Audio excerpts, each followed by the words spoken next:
తెలుగులో చేసింది తక్కువ సినిమాలే అయినా ఆ అమ్మడికి ఇక్కడ మంచి క్రేజే ఉంది. ఒకే ఒక సూపర్ హిట్ సినిమాతో స్టార్డమ్ తెచ్చుకున్న ఆ అందాల భామ పెళ్లి తర్వాత తెరకు దూరమైంది. ఇప్పుడు రొమాంటిక్ మూవీతో రీ ఎంట్రీ ఇవ్వబోతున్న ఆ కథానాయిక ఎవరో తెలియాలంటే ఈ స్టోరీపై లుక్ వేయాల్సిందే.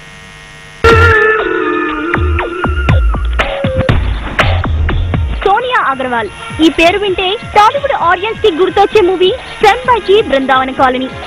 ఆ సినిమాలో తన అందం అభినయాలతో తెలుగు ప్రేక్షకుల మనసుకు దగ్గరైన Sonia 7 by G Brindavana Colony కంటే ముందే సురేష్ ప్రొడక్షన్స్ పతాకంపై ముప్పలనేని శివ దర్శకత్వంలో వచ్చిన నీ ప్రేమకై సినిమాలో ఓ చిన్న రోల్ చేసింది.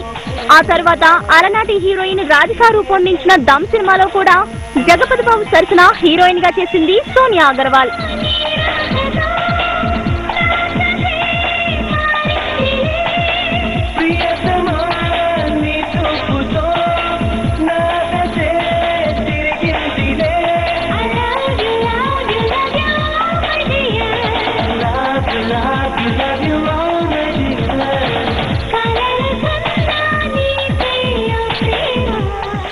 కానీ సోనియాకి బాగా గుర్తింపు తెచ్చిన సినిమా మాత్రం ఏఎం రత్నం కొడుకు రవికృష్ణ హీరోగా ఇంట్రడ్యూస్ అయిన 7 by G బృందావన కాలనీయే.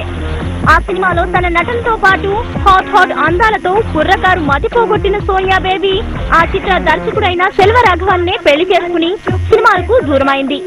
కానీ ప్రస్తుతం కథానాయకి అనే చిత్రంలో లీడ్ రోల్ లో కనిపించడానికి రెడీ అయిపోయింది చండీగఢ్ స్వీటీ.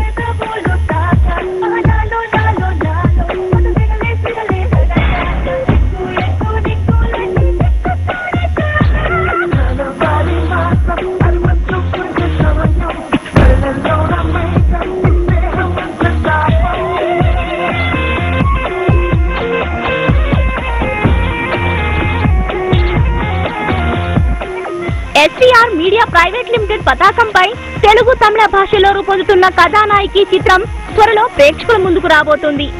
ఇండస్ట్రీలో హీరోయిన్స్ ఫేస్ చేసే కష్ట నష్టాలు, వాళ్ళ లైఫ్ స్టైల్ ఎలా ఉంటాయన్న కాన్సెప్ట్ తో రాజ్ కృష్ణ దర్శకత్వంలో తెరకెక్కుతున్న ఈ చిత్రానికి గీతా నిర్మాతగా వ్యవహరిస్తున్నారు. గ్లామర్ కి, యాక్టింగ్ కి స్కోప్ ఉన్న ఈ చిత్రంతో ప్రేక్షకులకు మళ్లీ దగ్గరవ్వాలని విపరీతంగా ట్రై చేస్తుందట సోనియా. 7 by G బృందావన కాలనీ తర్వాత సోనియా అగర్వాల్ రీ ఎంట్రీ ఇస్తున్న ఈ చిత్రం ఈ హాట్ బ్యూటీకి మంచి సక్సెస్ అందించాలని ఆశిస్తూ wish her a very all the best.